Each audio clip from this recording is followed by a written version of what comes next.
Hello student, welcome है आपका हमारे यूट्यूब चैनल में। यह जो हमारी क्लास है इसमें हम यह एक तरह का मॉडल पेपर है। इस मॉडल पेपर में हम जो क्वेश्चन देखेंगे, इससे पहले के क्वेश्चन आपने देखे होंगे पिछले में। आप जानते हैं 200 नंबर का क्वेश्चन पेपर होता है, तो हमने 50 प्रश्नों को पहले देख लिया है। तो क्वेश्चन नंबर 51 से हम देखेंगे। इसमें हम यहाँ पर जीके के क्वेश्चंस को देखेंगे जो कि काफ़ी महत्वपूर्ण हैं। जो मॉडल पेपर का पार्ट 1 में आपने इससे पहले के देखे हैं, तो यह प्रश्न काफ़ी महत्वपूर्ण है। और यह जो प्रश्न है प्रीवियस ईयर एग्ज़ाम में आए हुए हैं, तो 4 दिसंबर को जो एग्ज़ाम होने वाला है उसके लिए यह क्वेश्चंस काफ़ी ज़्यादा महत्वपूर्ण हैं और आपको अपनी तैयारी को परखने में भी काफ़ी हेल्प करेंगे।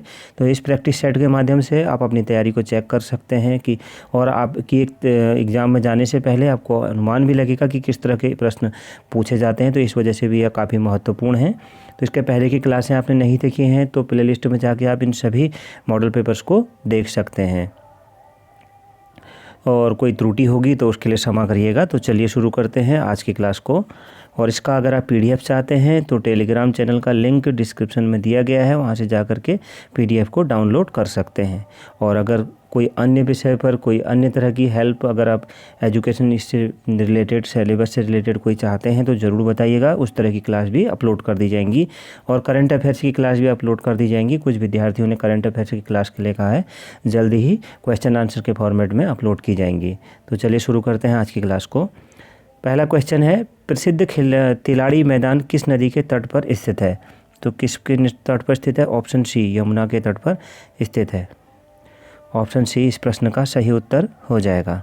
अगला प्रश्न है, कण्वाश्रम किस नदी के तट पर स्थित है? तो ऑप्शन डी, मालिनी नदी के तट पर स्थित है। ऑप्शन डी राइट आंसर होगा। क्वेश्चन नंबर 53, टॉन्स तथा पाबर नदी आपस में कहाँ पर मिलती हैं? तो राइट आंसर क्या हो जाएगा? ऑप्शन सी, त्यूणी पर मिलती हैं। ऑप्शन सी इस प्रश्न का सही उत्तर हो जाएगा। क्वेश्चन नंबर 54 देखते हैं, पूरी रामगंगा नदी का उद्गम स्थल कहाँ है? तो कहाँ पर स्थित है? ऑप्शन सी, नामिक ग्लेशियर। ऑप्शन सी इस प्रश्न का राइट आंसर होगा। 55वां प्रश्न है, कोइराला नदी काली नदी से कहाँ पर मिलती है? तो कहाँ पर मिलती है? ऑप्शन डी, पंचेश्वर में मिलती है। ऑप्शन डी इस प्रश्न का सही उत्तर होगा। अगला प्रश्न है, क्वेश्चन नंबर 56, गढ़वाल में बहने वाली नयार किस स्थान पर गंगा से मिलती है? तो ऑप्शन सी, व्यास घाट में गंगा से मिलती है। ऑप्शन सी इस प्रश्न का राइट आंसर होगा। अगला प्रश्न है 57 नंबर, महाकाली नदी को किस स्थान पर शारदा नाम से पुकारा जाता है? तो राइट आंसर हो जाएगा ऑप्शन सी, ब्रह्मदेव के पास में पुकारा जाता है। ऑप्शन सी राइट आंसर हो जाएगा। अगला प्रश्न है क्वेश्चन नंबर 58, अलकनंदा की निम्न में से कौन सी सहायक नदी नहीं है? तो कौन सी सहायक नदी नहीं है? Question number 58 option C, Tons सहायक नहीं है।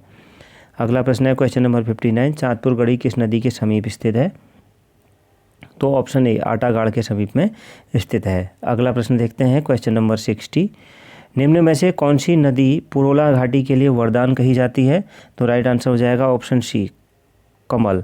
तो ऑप्शन सी इस प्रश्न का राइट आंसर हो जाएगा। कमल नदी पुरोला घाटी के लिए वरदान कही जाती है। 61वां प्रश्न है, माउंट एवरेस्ट की ऊंचाई मीटर में कितनी है? तो राइट आंसर कितना हो जाएगा इसका? Option C 8,848। ऑप्शन सी इस प्रश्न का राइट आंसर हो जाएगा। क्वेश्चन नंबर 62, भारतीय कृषि क्षेत्र में अधिक उपज वाली किस्मों का कार्यक्रम कब शुरू किया गया था? तो राइट आंसर क्या होगा इसका? ऑप्शन सी 1966 में शुरू किया गया था।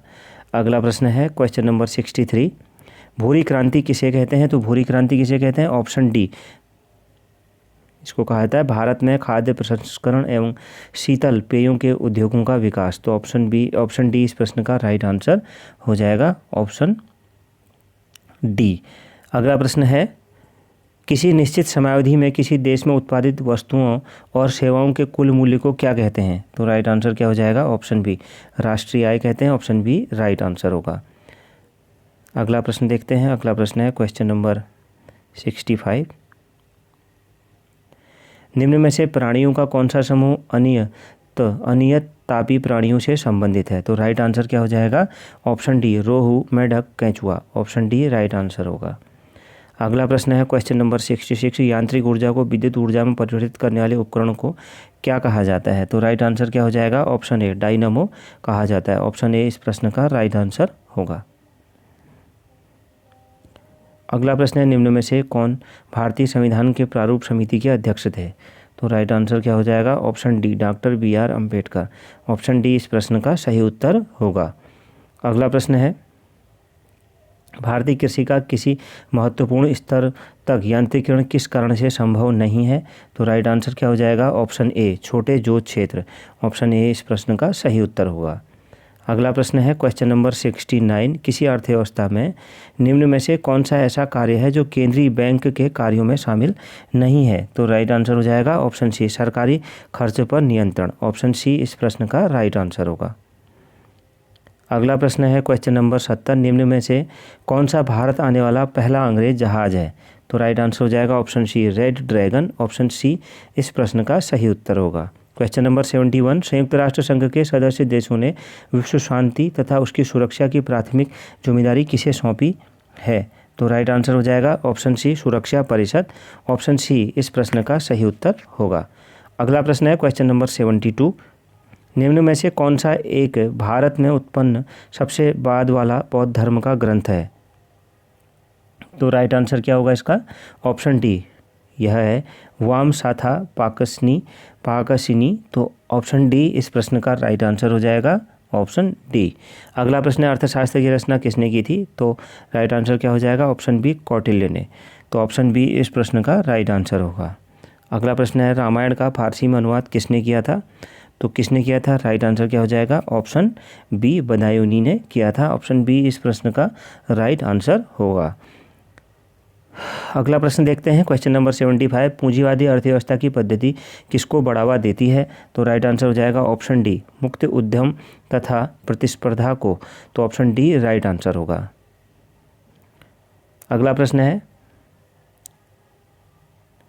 क्वेश्चन नंबर 76, पुलिस स्मरणोत्सव दिवस कब मनाया जाता है? तो राइट आंसर होगा ऑप्शन सी, 21 अक्टूबर को मनाया जाता है। 77वां प्रश्न है, निम्नलिखित सदस्यों के 4 समूहों में से भारत के उपराष्ट्रपति के चुनाव के लिए गठित निर्वाचक मंडल में कौन सा समूह शामिल होता है? तो राइट आंसर क्या हो जाएगा? ऑप्शन बी, संसद के दोनों सदनों के सभी सदस्य। ऑप्शन बी इस प्रश्न का सही उत्तर हो जाएगा। अगला प्रश्न देखते हैं क्वेश्चन नंबर 78, निम्नलिखित में से कौन सा कनाडा, चिली तथा जर्मनी के समान है? तो राइट आंसर क्या हो जाएगा इसका? Option D, Singapore. Option D इस प्रश्न का सही उत्तर होगा। अगला प्रश्न है, राज्यपाल नियुक्त होने के लिए कम से कम आयु कितनी होनी चाहिए? तो कितनी होनी चाहिए? ऑप्शन सी, 35 वर्ष होनी चाहिए। क्वेश्चन नंबर 80, राज्य का मुख्यमंत्री किसके प्रति उत्तरदायी होता है? तो ऑप्शन डी, विधानसभा के प्रति उत्तरदायी होता है। 81वां प्रश्न है, राज्य का राज्यपाल अपने कार्यों के लिए किसके प्रति उत्तरदायी होते हैं? तो राइट आंसर क्या हो जाएगा इसका? क्वेश्चन नंबर 81 का ऑप्शन सी, राष्ट्रपति के प्रति उत्तरदायी होते हैं। क्वेश्चन नंबर 82, राज्य के उच्च न्यायालय के न्यायाधीशों की अवकाश प्राप्ति की आयु क्या है?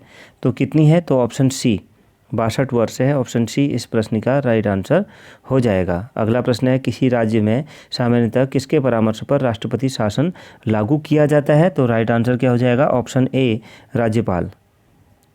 अगला प्रश्न देखते हैं क्वेश्चन नंबर 84, गोवा राज्य किस उच्च न्यायालय के क्षेत्राधिकार में है? तो राइट आंसर क्या होगा? ऑप्शन बी, मुंबई के क्षेत्राधिकार में है। क्वेश्चन नंबर 85, पंचवर्षीय योजना का अनुमोदन करने वाला सर्वोच्च निकाय कौन सा है? तो सर्वोच्च निकाय कौन सा है? तो राइट आंसर ऑप्शन ए, राष्ट्रीय विकास परिषद। ऑप्शन ए इस प्रश्न का राइट आंसर होगा। क्वेश्चन नंबर 86, योजना आयोग का प्रधान अध्यक्ष कौन होता है? तो कौन होता है? ऑप्शन ए, प्रधानमंत्री होता है। ऑप्शन ए इस प्रश्न का सही उत्तर होगा। क्वेश्चन नंबर 87, राज्य के राज्यपाल को उसके पद से कौन हटा सकता है? तो राइट आंसर क्या होगा? ऑप्शन सी, केवल राष्ट्रपति जी हटा सकते हैं। ऑप्शन सी राइट आंसर होगा। अगला प्रश्न है क्वेश्चन नंबर 88, राज्य के राज्यपाल की नियुक्ति साधारणतः कितने वर्षों के लिए होती है? तो कितने वर्षों के लिए होती है? तो राइट आंसर क्या होगा इसका? क्वेश्चन नंबर 88 का ऑप्शन बी, 5 वर्ष के लिए होती है। क्वेश्चन नंबर 89, कौन सा प्रसिद्ध हिंदी कवि संसद का सदस्य था? तो राइट आंसर हो जाएगा, कौन थे यह? ऑप्शन सी, रामधारी सिंह दिनकर जी थे। ऑप्शन सी इस प्रश्न का सही उत्तर होगा। Question number 90, letters from a father to his daughter किसने लिखी थी? तो राइट आंसर हो जाएगा ऑप्शन ए, जवाहरलाल नेहरू ने लिखी थी। ऑप्शन ए राइट आंसर होगा। 91 प्रश्न, गुगली शब्द किस खेल से संबंधित है? तो काफ़ी आसान सा प्रश्न है। ऑप्शन बी क्रिकेट से संबंधित है, ऑप्शन बी सही उत्तर होगा। अगला प्रश्न है ध्यानचंद्र का संबंध किस खेल से है? तो किस खेल से है इनका? हॉकी से है।